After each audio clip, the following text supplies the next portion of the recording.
Continuing work on the steering gear housing. Got my new bearing replaced onto the shaft and where the steering worm gear goes. And you can see the old bearing that was residing in water for God knows how many years. Had to order a new retaining clip. I don't know what happened to the other one. I can't remember if it broke when I took it off or it popped off and it just plain lost. My first attempt to reinstall, I'd forgot to put on this retaining flange, so I had to remove the retaining clip and the bearing and put the flange on, and then put everything back together. But this should fit nicely down into the housing, and I'll bolt it in and we'll go from there.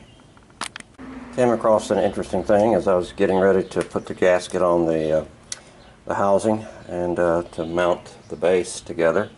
The holes didn't line up, but then as I was fooling around trying to cut the holes bigger, I reversed the gasket and voila. Thought that was interesting.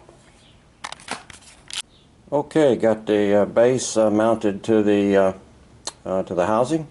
Went on with really without incident. The arm, I'm not going to bolt that in just yet, but I can't just put this back on a tractor until I get a part for this the spring. I have the spring and the retainer, but I'm missing a spacer, and it goes in there, and I've got one coming. It was a hard time finding. These things are quite rare, but I got one coming from Wisconsin. And so in about a week to 10 days, I should be able to finish this up and get it reinstalled back on the tractor. All for now.